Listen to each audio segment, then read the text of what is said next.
Donc défendre le gardien des abeilles qui est l'apiculteur, c'est assurer qu'il y aura encore des abeilles, qu'elles ne peuvent pas survivre sans protection humaine.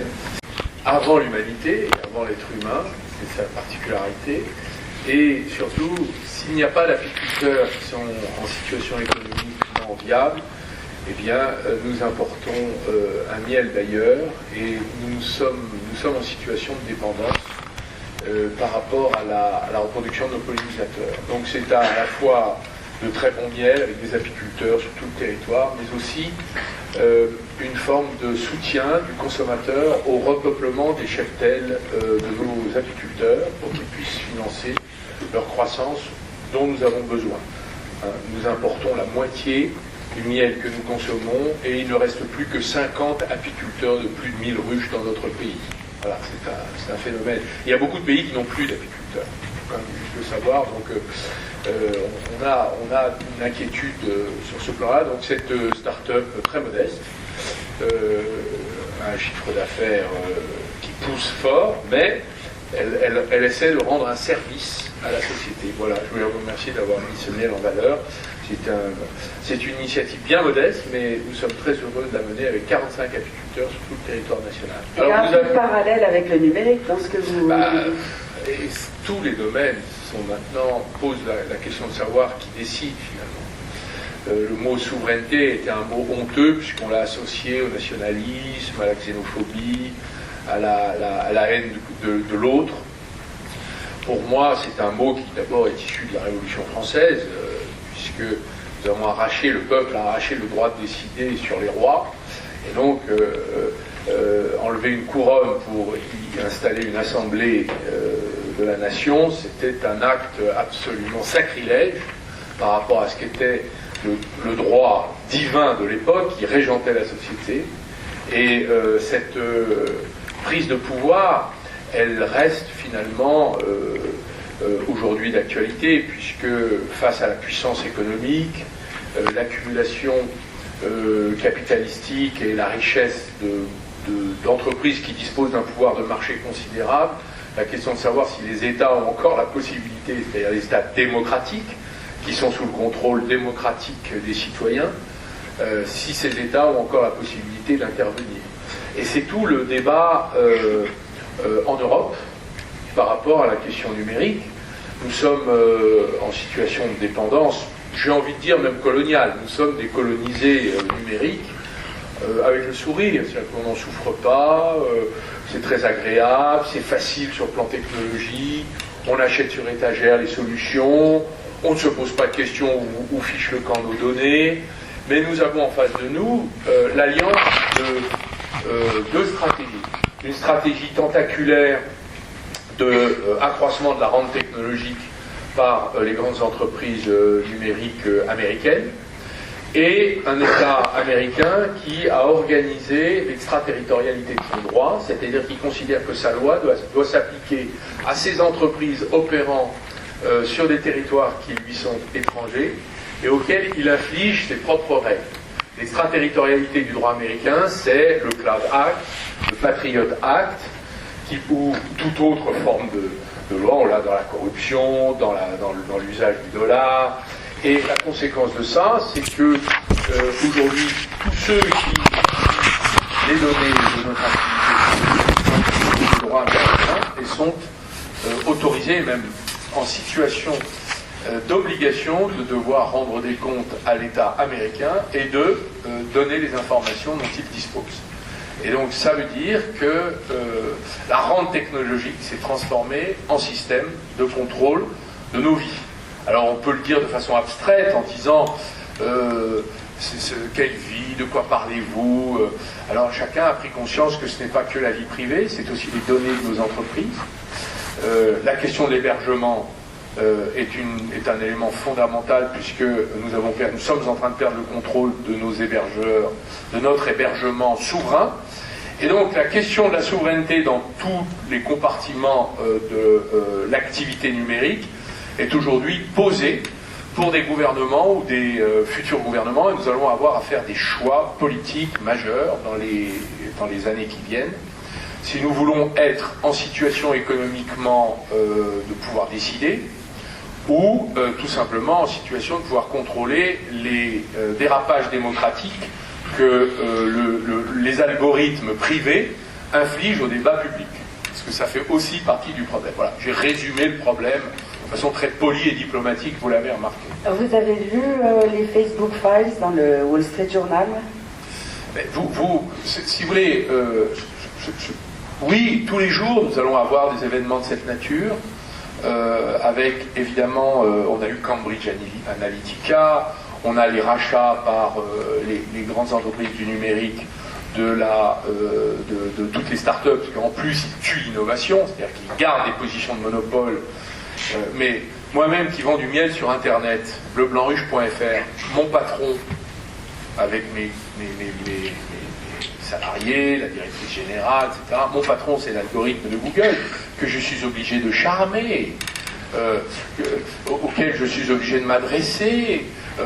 Parfois, je suis même obligé de l'acheter un petit peu, de lui donner un peu de quoi se nourrir, sinon il sera déçu. Et il vous répond pas quand vous lui parlez?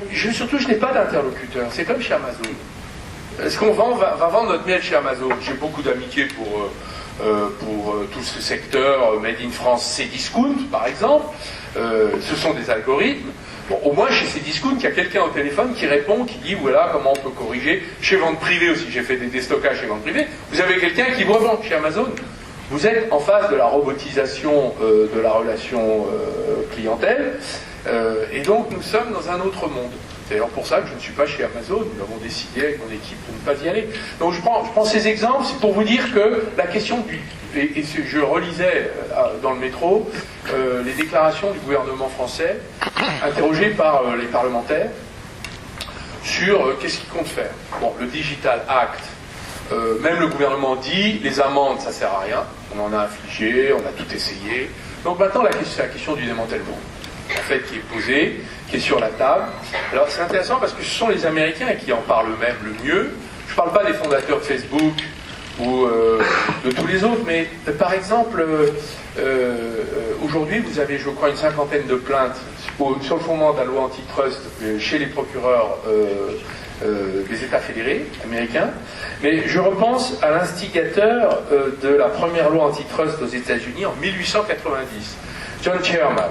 Voilà ce qu'il avait dit. Il a dit: si nous refusons qu'un roi gouverne notre pays, nous ne pouvons accepter qu'un roi gouverne notre production, nos transports ou la vente de nos produits. C'était en 1890, au moment de la naissance de la loi antitrust. Cette loi antitrust, je crois qu'il va falloir l'appliquer si Mme Vestager veut bien faire autre chose que d'empêcher la fusion entre Alstom et Siemens pour constituer des champions mondiaux, mais qu'elle veut bien s'occuper de la position monopolistique de Google en France, qui est à 95%, 96% en Allemagne, 93% en Italie. Vous allez en Russie, il n'y a pas Google. Vous allez en Chine, il n'y a pas Google. Pourquoi? Parce que les États ont dit c'est terminé.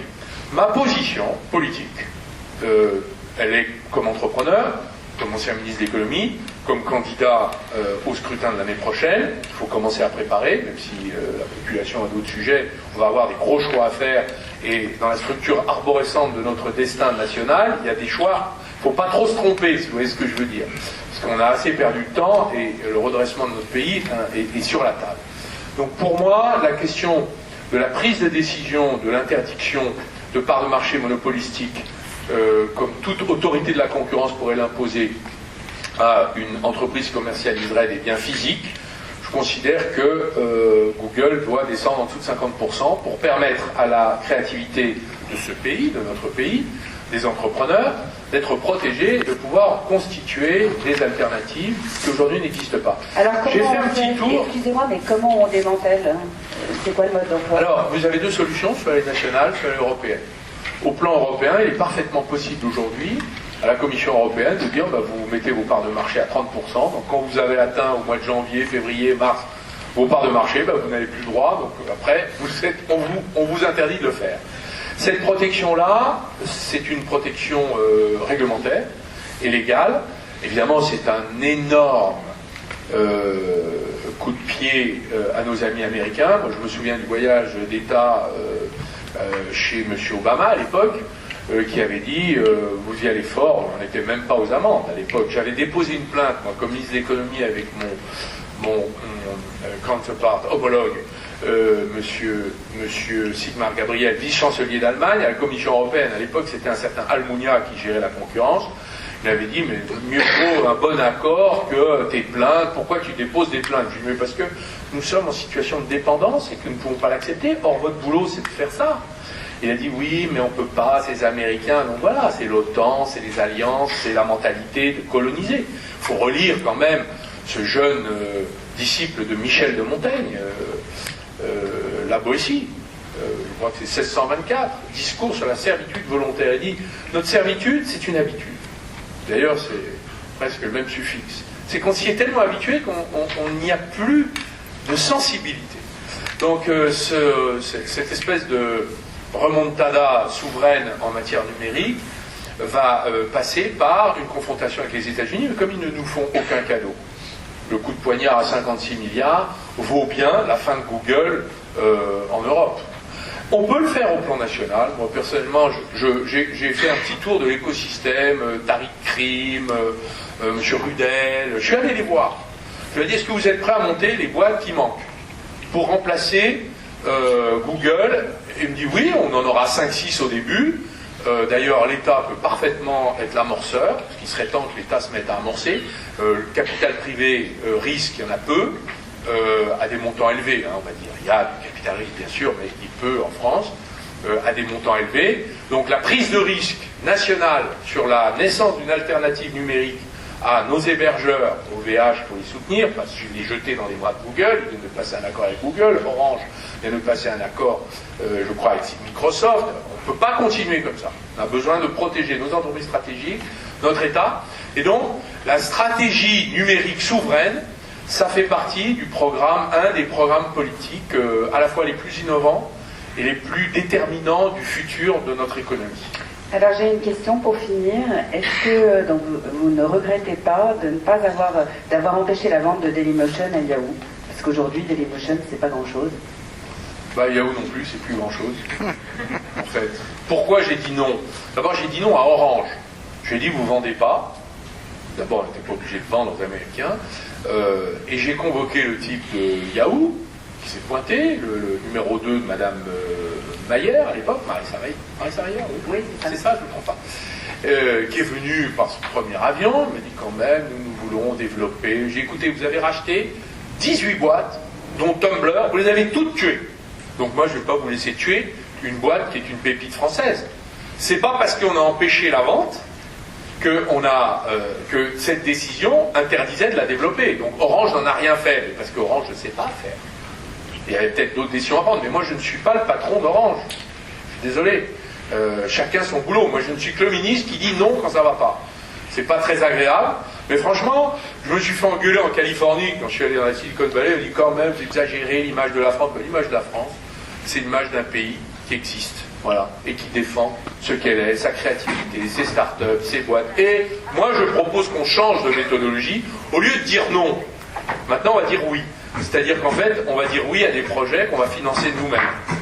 Et il va falloir mélanger, j'ai encore un peu de phrase avant le flamenco, on va dire éveillant. Il faut mélanger argent public, initiative privée. C'est une nouvelle méthode politique et juridique de construire le futur. C'est pas les industriels et le privé d'un côté, l'État de l'autre et ses énarques. Non, c'est un nouveau et détonnant mélange que je vous propose là. Merci de votre gentillesse. Merci.